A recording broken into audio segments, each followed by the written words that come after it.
Hi dears, ഞങ്ങൾ മൂന്നുപേരും കൂടെ ഇന്ന് എൻ്റെയും കൈസക്കാരുടെയും ഫേവറേറ്റ് ആയിട്ടുള്ള 2 ഫുഡ് സ്പോട്ടിലേക്കാണ് പൊയ്ക്കൊണ്ടിരിക്കുന്നത്. അതിലൊരെണ്ണം ഇപ്പോൾ ഇൻസ്റ്റയിൽ അത്യാവശ്യം വൈറലാണ്. ഹലീമിൻ്റെ സ്പോട്ടാണ്. ഇത് കാണുമ്പോൾ അറിയായിരിക്കും യാക്മ കബാബ്. സോ ഞങ്ങൾ നോമ്പ് തുറയും കാര്യങ്ങൾ അവിടെയാണ് ഇന്ന് പ്ലാൻ ചെയ്തത്. പക്ഷേ അത് സക്സസ്ഫുള്ളി ഫ്ലോപ്പ് ആയിട്ടുണ്ട്. ബിക്കോസ് അത്രയ്ക്ക് റഷാണ്. ഒരു ചെയർ പോലും ഞങ്ങൾക്ക് അവിടെ കിട്ടിയില്ല.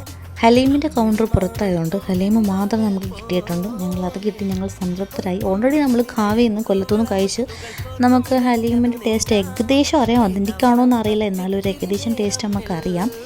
അതിനിടയ്ക്ക് കുഞ്ഞിൻ്റെ വയലിൽ കുറച്ച് നാരങ്ങനീര് വെച്ച് കൊടുത്ത് അവൾ ആ കൂടി കഴിച്ച് കലമ്പാക്കിയിട്ടുണ്ട്. അവളുടെ എക്സ്പ്രഷനും കൂവലും ബഹളവും ഒക്കെ എല്ലാവരും ശ്രദ്ധിച്ചു. സംഭവം കൊള്ളായിരുന്നു. ഞങ്ങൾക്ക് 3 പേർക്കും ഇഷ്ടപ്പെട്ടു. പക്ഷേ ഞങ്ങൾക്ക് ഏറ്റവും കൂടുതൽ ഇഷ്ടപ്പെട്ടത് ഖാവയിലായിരുന്നു. ബിക്കോസ് ഖാവ മച്ച് ബെറ്ററായിട്ട് ഫീൽ ചെയ്തു. ഇത് കൊള്ളൂല എന്നല്ല, ഇതും സൂപ്പറാണ്. അപ്പം ഫുഡ് കിട്ടാൻ ഞങ്ങൾ പിന്നെ പോയത് പായ് ദോശയിലേക്കാണ്. ബിക്കോസ് നമുക്ക് ഫസ്റ്റ് പ്ലാൻ ഫ്ലോപ്പ് ആയതുകൊണ്ട് സെക്കൻഡ് പ്ലാൻ അത് മാത്രമാണ് ഞങ്ങൾക്ക് ഇന്ന് സക്സസ് ആയിട്ടുള്ളത്. ഞങ്ങൾക്ക് ഭയങ്കര ഫേവറേറ്റ് ആയിട്ടുള്ള ഒരു സ്പോട്ടാണ്. ഞങ്ങൾക്ക് 3 പേർക്കും, മോൾക്കും ഭയങ്കര ഇഷ്ടമാണ്, ഞങ്ങൾക്ക് 2 പേർക്കും ഇഷ്ടമാണ്. സ്പെഷ്യാലിറ്റി ഈ റൈറ്റാണ് അവിടുത്തെ